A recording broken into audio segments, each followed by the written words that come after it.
तेल पुरानी बात, अब रूस से ट्रेड डील करने जा रहा भारत। नमस्कार, मैं हूं आपके साथ आयुषी गुप्ता। अमेरिका यूरोप के साथ खुलेगा एक और बड़ा मार्केट। जी हाँ, देखिए, अगर इंडिया रसिया ट्रेड डील की हम बात करें, जैसे ही भारत और अमेरिका के बीच व्यापारिक समझौतों की बात आगे बढ़ी थी, डोनाल्ड ट्रंप ने फिर से वही अपनी पुरानी रट लगानी शुरू कर दी कि अब भारत को रूस से तेल खरीदना बंद करना होगा।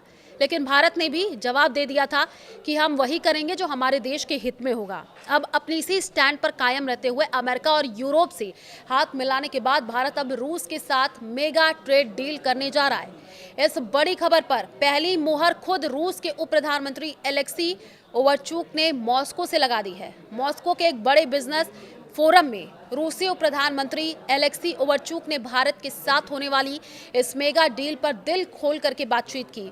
उन्होंने बड़ा ऐलान करते हुए कहा कि भारत के साथ जो है प्रेफरेंशियल ट्रेड अग्रीमेंट यानी पीटीए को लेकर के बातचीत का पहला राउंड एकदम सॉलिड तरीके से पूरा हो गया है। ओवरचुक इस डील को लेकर के काफी होपफुल नजर आए। उन्होंने साफ संकेत देते हुए दोनों देश इस समझौते को जल्द से जल्द फाइनल करने के लिए पूरी तरह तैयार हैं। ये समझौता सिर्फ दो देशों के बीच हाथ मिलाना भर नहीं है, बल्कि रूसी कंपनियों के लिए एक ऐसी गोल्डन चाबी है जो सीधे 2.2 अरब लोगों के विशाल बाजार का दरवाजा खोल देगी। इसमें भारत और यूरेशियन इकोनॉमिक यूनियन यानी EAEO के बाजार मिलकर एक ऐसी ताकत बनेंगे जिसे नजरअंदाज करना दुनिया के लिए मुश्किल हो जाएगा। 2026 के इस दौर में जहां एक तरफ अमेरिका की टैरिफ वाला दबाव है, दूसरी तरफ बदलता वर्ल्ड ऑर्डर है। जी हाँ, देखिए, ऐसे वक्त में भारत और रूस की ये दोस्ती ग्लोबल बिजनेस के पुराने नियम बदल करके एक नया इतिहास लिख सकती है।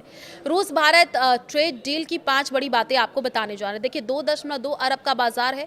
ओवरचुक के मुताबिक इस समझौते के बाद रूसी बिजनेस को भारत के विशाल उपभोक्ता आधार और EAEU के देशों तक सीधी पहुंच मिलेगी, जो कुल मिलाकर 2.2 अरब लोगों को एक बड़ा मार्केट बनता है। पहला चरण पूरा।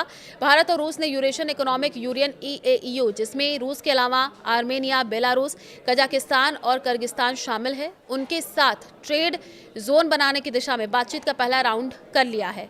$100 अरब का लक्ष्य है। प्रधानमंत्री मोदी और राष्ट्रपति पुतिन ने 2030 तक द्विपक्षीय व्यापार को $100 अरब तक पहुंचाने का लक्ष्य रखा है। फिलहाल 2024-25 में यह आंकड़ा 68.7 अरब पर पहुंच चुका है।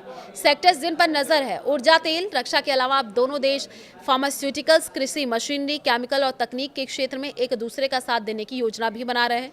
रुपया रूबल में होगा व्यापार। पश्चिमी प्रतिबंधों और अमेरिका दबाव के बीच दोनों देश अपनी राष्ट्रीय मुद्रा यानी रुपया रूबल में व्यापार करने और international north south transport corridor INSTC जैसे नए रास्तों को विकसित करने पर जोर दे रहे हैं।